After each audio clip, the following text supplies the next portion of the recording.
Welcome back to Step It Up Entrepreneur Podcast. Your host, Tomas Keenan, coming at you guys today from the office here in the podcast studio today.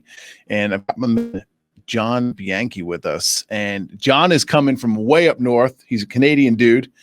We got connected through a podcast booking agency his way onto the show. And like, dude, I have to say congrats to that because that is not an easy feat. I get peppered from the podcast agencies almost nonstop, and I've developed a pretty lengthy process to put people through in order to get them onto the show. So your team definitely went there and they did their due diligence. They put the work in, which got you this spot here today for, 30, 40 minutes of us to just sit here and chop it up jam. So congrats on that and a good choice in your team. Definitely give them a high five or something. That's good to know. Yeah. I appreciate you letting me know. I didn't realize the extent that they had to go through, but I'm happy that they put in the work. So I'm happy to be here. Yeah, for sure. Dude, I'm big on process, right? And I learned a lot of that, especially when it came to running service-based businesses in my past and having pretty lengthy hiring processes in place to get rid of the people who weren't really a good fit to come in. And I've taken those same systems, the same mentality, the same way of doing things, and I've rolled them into the podcast because let's be real, not everyone is worth the time to sit in front of you and have a conversation. And a lot of people think they are. And like the harsh reality is that the world needs fry cooks and burger flippers too. And it just is what it is. And,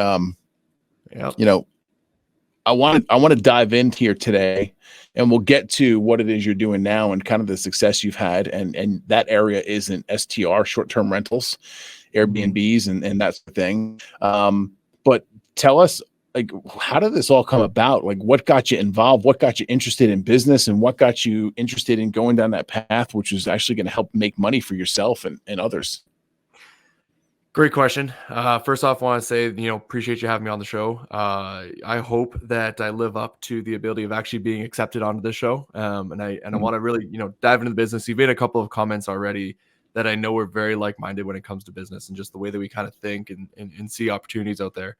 But if we're taking all the way back and answering that question of how did I get involved and how to get started, my brain has never not thought about business and business opportunities and different ways of doing things. Right. I was literally just telling my girlfriend the other day where I remember I cut my neighbor's grass. I made $20. And then I found out the guy down the street was cutting like 10 people's grasses and making $300 and he'd be able to get it done in a day.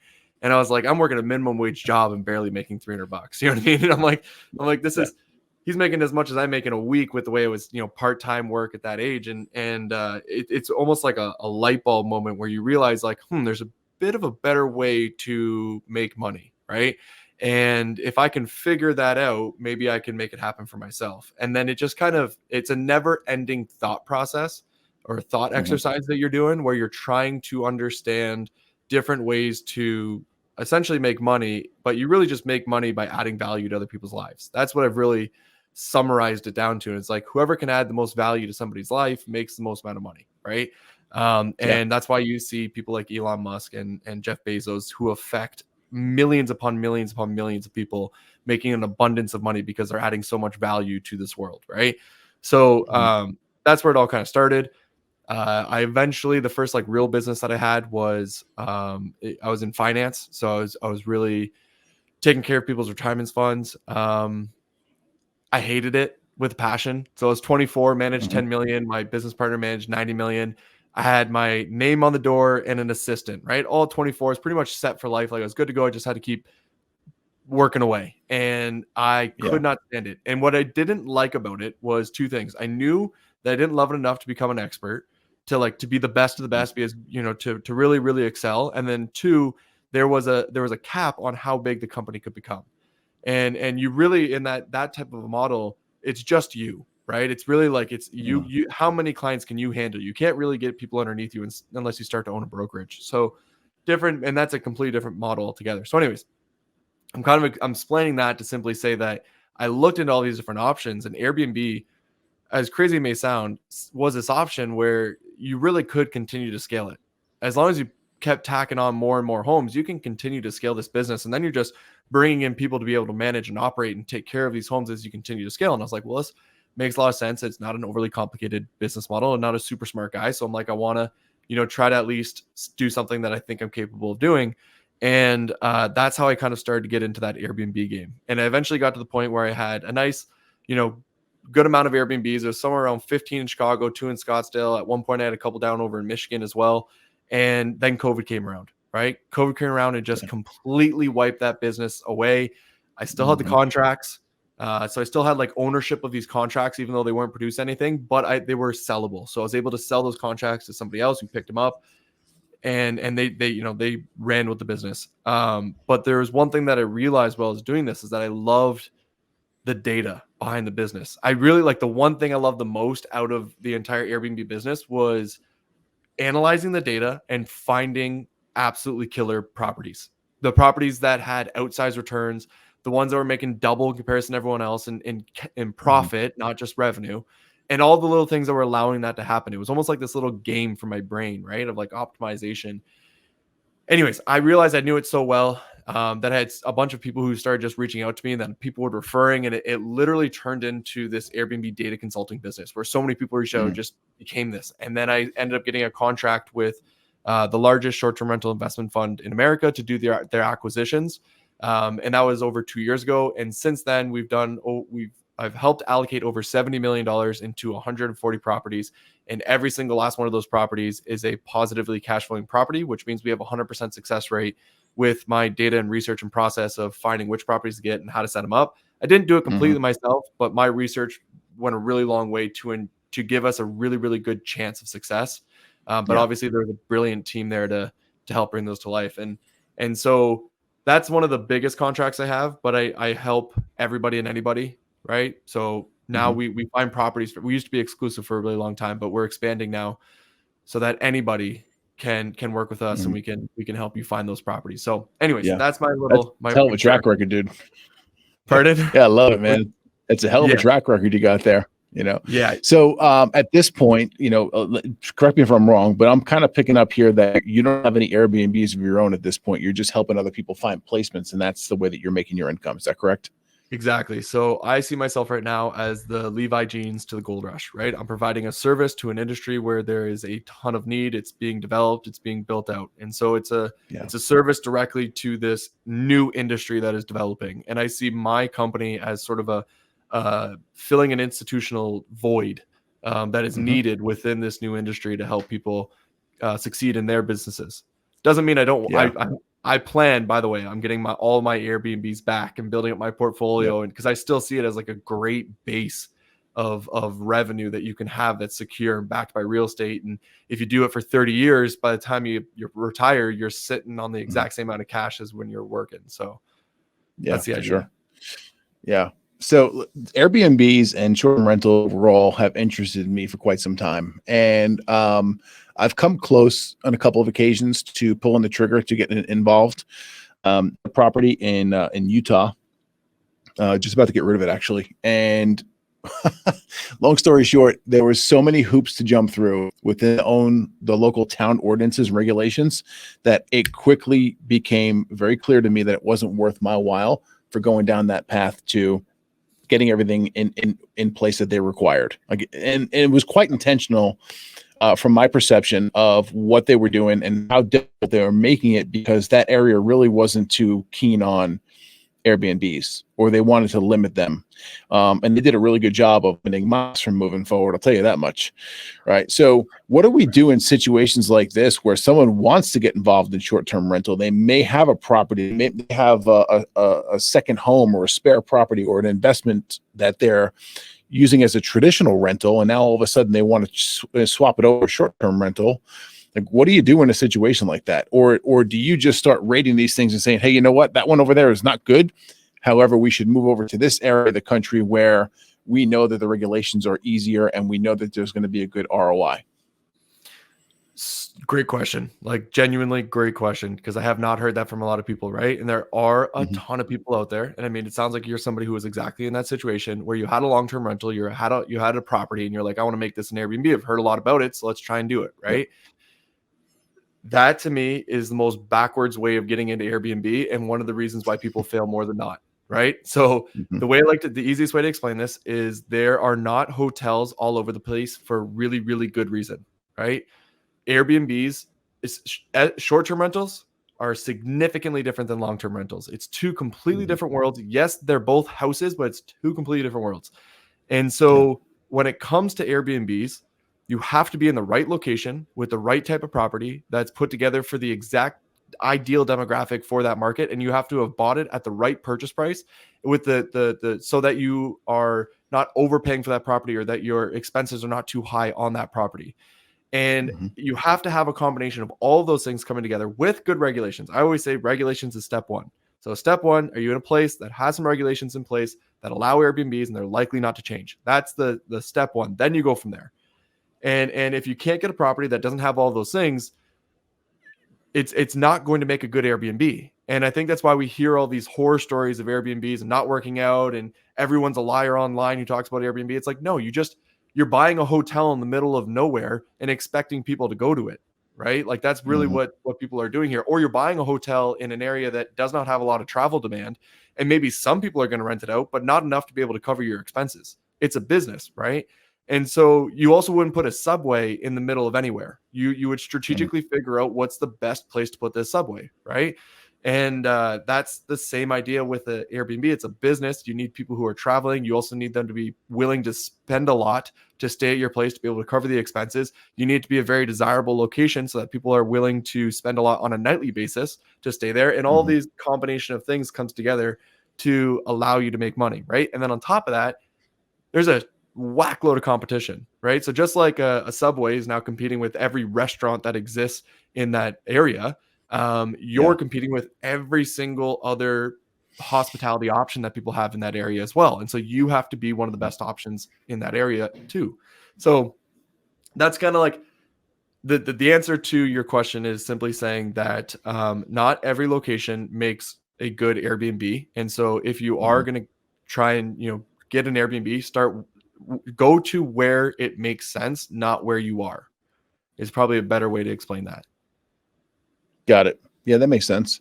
So it's like, all right, let's say I'm ready and I'm looking forward to doing something here. I've got some money in the bank. I'm looking forward to make that investment into that short-term rental property. Like, what are the best steps that someone could take? And is like step one calling you and your team and saying, hey, I got 500 grand floating around. I'm ready to make this investment. What does that look like? I'm obviously biased to say this, but I do genuinely think that is your best option, right? To give my team a call and we'll find you the property, right? That's what we do extremely well. But a lot of people are not going to take that option first, right? And they're going to try and figure things out themselves first. So I'm also going to be biased in saying this, but I am going to say that I have 6 free Airbnb data courses, right? And all that matters when you're getting into the Airbnb business is first ensuring that you get the right property. Because I always explain this, right? So when you have an Airbnb, one thing that people always stress about before they get an Airbnb is, what they're going to title their Airbnb, how they're going to get it cleaned, how they're going to communicate with the guest, right? The problem with thinking that way is that you're concerned about the wrong thing. Because if you mess up with a guest and you create a terrible experience for them, they give you a 1 star. Well, you still can work on whatever you did wrong and get it right for the next person, so you get the 5 stars, right? You can easily fix it. But if you go out and buy a property and that property you overpaid for, it's in the wrong location, it doesn't have enough demand, and you're never going to cash flow with it, no matter how pretty it is, you can't easily correct that. Therefore, if you're just getting into the Airbnb world, don't worry about how you're going to message the guest. Study everything you can about Airbnb data so that you can understand how to acquire the right property. And so part of what you could do is go through my 40-hour long course that teaches you everything that I've done for free, right? 100% free. It's on the website. Go for it. The other option is start watching every YouTube video you can about acquisitions, about studying the regulations, about anything that revolves around getting the right home, even understanding, like, forget about Airbnbs for a second here and just think about general real estate. What makes a good buy and a bad buy, right? How do you know the difference between these two so that you don't make a bad purchase? Simple stuff, right? So learn your basics, I guess, is what I'm trying to say here for anyone who's trying to do this. That's where you start. Yep. So let's say I want to cut the bullshit time down and I just want to kind of kick things into high gear, and because, like, hey man, you both know that where we spend our time, there's value there. And if I'm not the expert in finding Airbnbs and I've never gone through the process and I want someone's help like you or your team, like what does it look like to get going with you guys? Is it a phone call? Is it an application or a form that we got to fill out to work with you? Like what does that look like? And who's the ideal person that you try to actually help find these placements for? So great question. Because then it'll help paint a picture for people who actually are looking for something like that, right? The number one reason people work with us because they don't have the time or they trust the expert, right? Majority of people are actually experts at what they do, and they're looking for the expert in this industry, right? Because they understand. Like if I ever go to another industry, I'm looking for the expert because I understand the difference between knowing it and really fucking knowing it, right? There's a huge difference there. And so let's say for yourself, you're like, hey, I'm going to trust you. Like I've looked you guys up. I trust you. I understand that you guys are the guys to go to. And I've got $250,000 that I want to put towards short-term rentals, right? How can you help me? Well, first off, you got to have at least, we say over $125,000 to be able to work with us because anything less than that, you've got to do a lot of the work yourself to be able to hit the cash flow that you want to really hit, right? And so let's say you got 250, you then hop on a call with our head of acquisitions. He's going to explain how everything works to make sure that you understand exactly what you get yourself into. You feel good about it, you move forward with it, right? From there, we're going to fill out an application where we get to know you extraordinarily well. All the little finer details of your situation, because really what you're hiring us to do is not just find you a property, but build you a portfolio and ensure that you're allocating your dollars in the most optimal way. Starting in year one, that's also going to help out 10 years from now, because we want to work with you for the next 10 years. Right. And so that's really what we're going to do. So if we understand your situation, we can better build that portfolio for you, starting with the first property. And once we have all that information, we then understand which property is going to make the most sense for you. Okay. So I am an absolute nut when it comes to Airbnbs. I'm Airbnb data. I'm fully obsessed with it. And there are only a handful of locations across the United States that I will put my clients into. And it's because I know the other locations are not going to work. And I'm trying to give you the best chance for success. All right. And so I've gone through over 300 plus markets, and I've narrowed it down to a handful. And with that remaining handful, I know exactly what works inside each one of those markets, depending on your budget. So if you have 200,000 compared to 250,000, there's two completely different buy boxes within that market that are going to work for you, and what you need to do to be able to ensure that properties in that top 10 percentile is going to work out, right? And so if you come to me with 250, you're going to have a couple of preferences, a couple of scenarios, and I'm going to know which market logically makes the most sense for you, but then which one of my buy boxes within that market are actually going to work for you. And so then at that point, I'm going to present to you a couple of properties that are for sale at this current moment and show you why they make the most logical sense for you and your situation. And we may show you anywhere from like 1 to 3 properties, but really there's always going to be about one that I love more than all of them. And I'm going to be like, I strongly recommend you go for this one, right? Like this one makes the most sense out of all of them. And we're kind of guiding you towards that scenario of which property to go for. Now, this is not here's a whole list of properties. Any one of these would work out. You decide which one makes the most sense. We are literally taking all the properties in the country and we're saying, see that one for sale? Go talk to the realtor about that one, right? That's the idea. And which is way different because it's curated to your situation, right? And your setup. And that's really the big differentiator here. And what matters more than anything, I cannot stress that enough. If I showed you 10 different properties, there's always going to be one that makes way more sense than everything else. And that's the big differentiator. Okay. Now, with that being said, obviously we have resources for absolutely everything else. We are going to get you in front of our dedicated realtor, our dedicated lenders. We're going to help you craft that offer because people on our team have also helped craft over like 300 offers at this point. Make sure that when you go through that inspection period, you got to wait to be able to get additional credits off of that property by strategically, asking for those credits based off of the issues with the property. And then once you have that property pass that inspection, we're going to make sure it's you know exactly how it needs to be designed, what amenities to buy and not buy, who is your ideal demographic to be focused on, and it kind of giving you a package which you can hand to any designer that you're going to use to bring that property to life to make sure that it's done the exact right way. within your budget that you've allocated, so we can ensure that you're going to hit those revenue numbers that you want to hit. And then if you need anybody to manage it, we have the connections as well. So what we always say is we do acquisitions, but we have everything else for you to ensure that you're set up for success. So you're getting it right from the start. Right. And that's, I mean, I went into a lot of detail there, but really what we're No, offering, I think it's helpful though.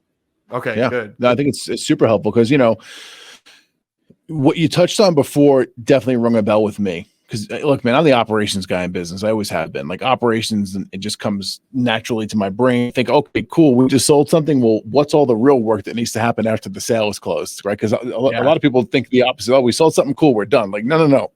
now the work starts. Yeah. Like, so when I hear you talking about this kind of stuff, it's like, okay, yeah, we have to start, because my brain initially goes to, well, how do we communicate with the client? Who's going to clean the house? Who's going to cut the lawn? All of those little details, which are truly important. But I understand what you're saying. Like, hey, man, don't put the cart before the horse. Go find the ideal property first and get everything there figured out. And then we can worry about what systems, processes, people to go in order to manage and maintain this place, which I think is brilliant. So just out of curiosity, like I hear that you've got a team and other people that you can recommend your clients to. So, lenders and whatnot to handle the property. Where does your company come into play here? And how are you guys actually profiting off of the transaction? We're the acquisitions team. So specifically just acquisitions. We are guiding you into the property that makes the most sense for you to be able to get. We charge a fee to find you that property, right? Okay. From there, we're passing you off to the next provider that's going to help you do whatever is needed, right? Which is either the design team, the construction team, the project management team, all of those people, realtor, lender, blah, blah, blah, blah, blah, right? So we are 100% focused on just the very beginning piece of getting you a cash flowing property. Yeah. Makes sense. It makes it cut and dry and simple for you guys. So here's the next question in that realm. Like, do you guys charge a flat fee or do you charge a percentage based upon what the property is worth? I hate percentages with passion. I think they're the greatest form of being ripped off, right? It takes us the exact same amount of work to be able to help you guide you to a $300,000 home as it does $1 million home. Therefore, I should not make 3 times the amount if I were to find you a $1 million home. And so we charge just a flat fee. You get the flat fee and it covers you regardless of where you go. If you stick around, we have a bulk discount as well, right? So what we are really trying to do here is we're trying to build a business of a lot of clients that we can work with every single year. So one of the main reasons people work with us is because they want to take advantage of the STR tax loophole, right? Which helps you write off the taxes on your personal income. And people need to buy a short-term rental to be able to do that, right? So that's one of the main reasons that people come to us. But most of these people are high W-2 earners who are experts at what they do. And so they, again, are hiring the expert in this industry. They understand that logic. Now, the way I see this is, like we talked about before we started recording here, all I care about is business. And we talk about just the idea of like building a really good business, right? And what makes a really good business? Well, a really good annual recurring revenue. And to be able to have that, you have to have people who need a service every single year, right? Or every single month, whatever it may be. And so if a high W-2 person needs a short-term rental every single year and we can help them every single year, that's a really good business. Well, to keep them coming back, we have to provide them with we first have to make sure the property that they get is actually going to cash flow so they can have proof that we actually know what we're doing. And then we have to make sure that the service that we're providing is really good along the way so that they want to come back every year and they understand it makes sense to trust us rather than trying to do it themselves. And they continue to come back. And if we just do this every single year and we build up a larger client base every single year, then we kind of become this go-to client base or go-to company for acquisitions within the short-term rental space, right? So anyways, that's I know that wasn't the exact question that you asked, but I figured you might be interested in that logic. No, it makes sense, and it definitely makes things easier for you and your team. It's like, hey, cool, we got another project, and the project is worth this much money, right? So, kind of again, going to the process portion of business. If hey, every acquisition we do, we generate $5,000, $15,000, whatever it may be. it simplifies things. It's like, cool, we got to send someone an invoice. We know exactly how much we're sending the invoice for. There's Yep. no like, we Yep. got to go and run numbers through the spreadsheet and figure out exactly which decimal points going where to see what we're going to charge this person for this acquisition that we help with. Yeah, it yes, that part as well, but I just feel like it's not fair to the person who's buying $1 million property, right? Yeah. And I know that's how like real estate works. Like a Mhm. realtor makes a percentage. I mean, it is what it is. It's just that the way that their business is set up, it makes logical sense because it's really unknown when they're going to be getting those commissions, Sure. and they're taking a lot of risk, so it varies. But that's my own personal opinion. I've had other businesses charge me a percentage, and I was just like really annoyed by it when I'm like, that doesn't make Yeah. sense. You know what I mean? I make more money, therefore you make more money. I'm like, that doesn't make Yeah. sense. But Well, I think that brings up a really good point though, too, right? Because like, and this applies to life, not just business. I've learned a ton of not to do based upon my experiences in a situation or with a person or with a system or whatever the fuck you want to call it, right? So you go and get involved, you do business with someone, you have an experience, and it's like, yeah, you know what? Like, yeah, overall it was okay, but I didn't like how these 2 or 3 things happened. And what that's done is it's given me this little reminder in my head. So now fast forward 2 or 3 years later, now I've become the expert and I'm doing that myself. And I'm going to ensure that I don't put that same ill will or bad feeling that I received off of the way that they're doing it. So I'm going to go and I'm going to tweak and change around the system or process a little bit so it best fits the way that I want to be treated and seen as a client too. And to me, it all just transitions over to, what's the what's the customer journey you're wanting to put together and share with people who do business with you. Yeah, that is extremely well said. Is that personal experience that you feel yourself, that you don't want your clients to feel. And so you try to build systems that allow for that to happen. And I feel that, that's why we read books. That's why we listen to podcasts. That's why we study. That's why you have this show, right? So that other people can learn from some of the mistakes that you've gone through. So they never have to experience themselves. They can just take your word for it, right? And then they put together a better product because of it. Yeah. Exactly. It's what got me into the coaching and consulting industry after being a business owner for so many damn years. It's like, cool. I see that there's a need for it. And I actually feel this good sense of fulfillment when I truly do help someone.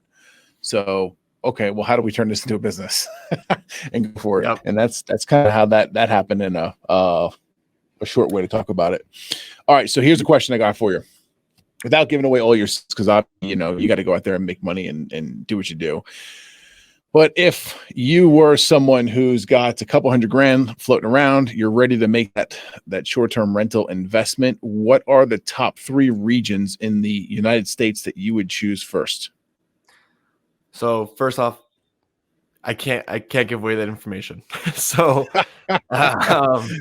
the way and also it's a kind of a loaded question because there's a lot of variables to that. So there is not one answer, I guess, is kind of like the best way to put it. What I will say first off is that, like I said earlier, I've studied over 300 markets. I have a handful that I like. And to study those 300 markets took over 6 months to do. And it's, full-time, nonstop, just reviewing market after market, narrowing it down, eventually like being able to be like, wow, this is one of the best markets in America for cash flow, right? It's just like, and if you get X, Y, and Z, it'll work. And so that is one thing I unfortunately cannot give away. But the reason it's a loaded question is because what we specialize in is the fact that there are so many variables, and how do you bring all those variables together? And so if you had 200,000 compared to 250,000, like I was saying earlier, it's going to make a big difference on where you go and what you do, right? Time of the year that you're buying a property is going to make a difference there as well. If you have a bit of a preference to either blue states or red states, that's going to make a difference. If you have a preference to south or north, right? East or west, like all of these things kind of come together. And so every time that we are talking with somebody, we've got to figure out, well, what do you care about, right? Because what if you are a hardcore blue state person, right? Sometimes these people are like, I'm not going to Florida no matter what. You can't send me there. There's nothing that you can do, right? And then the exact opposite is true too. Some people are like, I will never buy in California, which I totally understand, right? So it's like So they're these polar opposites. So it would depend on every person's situation to be able to figure out exactly what is the best option for them. And it takes, Sure. you know, a little bit of getting to knowing to decide which spot makes sense. And the reason I explain that is because it is your business too, right? And Yeah. you're going to have to go to these Airbnbs. You're going to have to take care of them. You have to care for them. They're going to be your livelihood. Therefore, Mhm. if you hate the beach, I'm not going to give you a beach property, right?